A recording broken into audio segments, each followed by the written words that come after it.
Hello guys, आज मैं तुम्हें बताऊंगा मॉक टेस्ट को हमें कैसे एनालाइज करना होता है। बिटसैट के जो मॉक टेस्ट है उसको हम कैसे एनालाइज करें और कैसे हम अपना स्कोर 50 to 60 मार्क्स बूस्ट कर सकते हैं केवल इस स्ट्रैटेजी को फॉलो करके।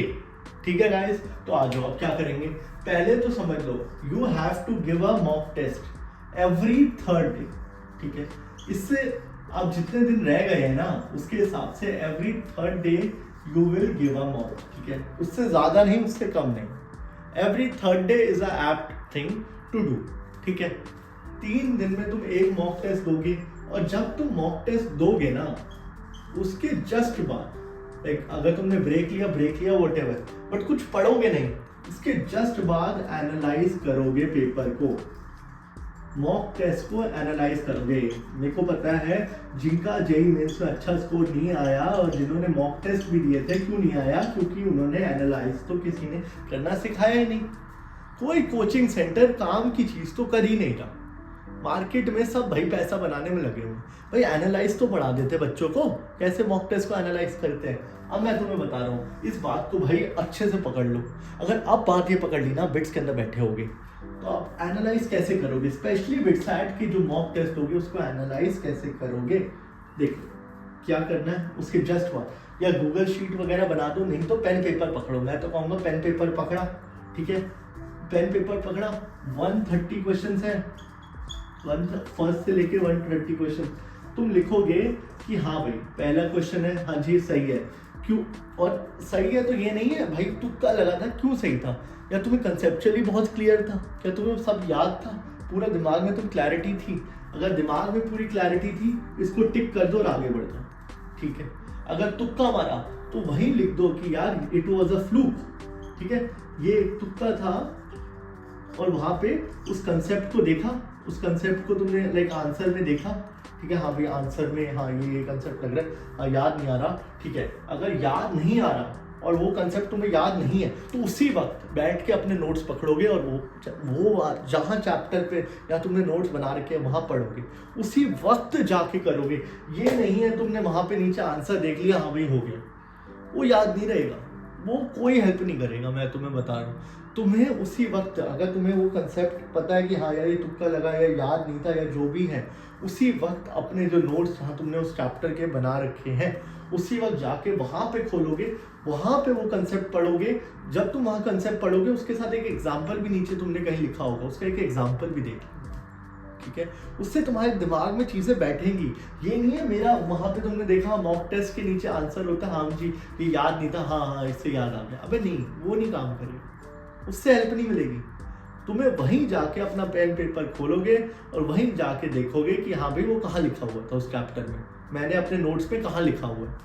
ठीक है, बट ये इतनी हेल्पफुल होगी ना चीज़ जिसकी कोई लिमिट ही नहीं है। ठीक है, अब तुम तीसरे में, जैसे तीसरा क्वेश्चन आया, हाँ जी भाई इसके अंदर तुम देखोगे हाँ यार कंसेप्ट आता था, कोई मतलब मान लो एरर हो गया, स्पेलिंग एरर या व्हाट स्पेलिंग मतलब लाइक कोई कैलकुलेशन एरर हो गया, हाँ ठीक है तुम वहाँ इसको लिख लो। ठीक है, ऐसे करते करते कौन सा तुमने छोड़ा, हाँ भाई ये टफ लग रहा था, क्या टफ लग रहा था? कैलकुलेशन हैवी थी इसके अंदर, वही लिखोगे। ठीक है, 130 क्वेश्चन तक, और कितने तुम्हारे छूट गए वो भी अपना तुम लिखोगे। और छूट गए तो भाई तुमने उस पर एक बार नजर मारी थी, और नजर मारी थी तो क्यों टफ लग रहा था यार? जब तक तुम उसको प्रॉपर एनालाइज नहीं करोगे ना पेपर का तो नहीं होगा। जब तुम्हें अब तुमने क्या किया, एनालाइज कर लिया, हाँ भाई मेरे को कहाँ दिक्कत आ रही है, मेरे 20 तो छूट ही गए और 10 में मैंने अपना लाइक कैलकुलेशन या वो कैलकुलेशन एरर या जो भी सिली मिस्टेक्स कर ली, और 10 के अंदर मेरे को कंसेप्चुअली ही नहीं पता था, तो पता तो होगा ना यार क्या कमी है। और उसके साथ क्या किया, फर्स्ट तुमने क्वेश्चन अपना देखा, तो वो कर रहे हो वही चैप्टर का नाम अपना करो, हाँ भाई ये सर्कल से था, ये कहाँ से था, ये हीट एंड थर्मो से था। ठीक है, उसी वक्त लिखो, क्योंकि उससे तुम ये देखोगे कि भाई कौन सा वीकेस्ट पार्ट है तुम्हारा। अभी बच्चों को कईयों को तो यही नहीं पता उनका वीकेस्ट टॉपिक क्या है, उनको जानते ही नहीं है वो अब तक। तो हमें बैठ के मॉक टेस्ट से ये एनालाइज करना है। ठीक है, एंड में एनालाइज रिपोर्ट तुम अपनी खुद क्या बनाओगे। 1 to 30 तुमने देखा, हाँ भाई कहाँ पे 1 to 130 देखा, हाँ जी भाई ये क्वेश्चन तुम्हें आता था, ये क्वेश्चन नहीं आता था, ये इसमें कंसेप्चुअल एरर था। तो देखोगे अपना बनाओगे top 3 weak topics, top 3 strong topics. कि भाई यहाँ तो मैं गलत हो ही नहीं रहा, ठीक है, और यहाँ तो मैं बहुत गलत हो रहा हूँ, ये तो मेरे कंसेप्ट वीक है या जो भी वीक है।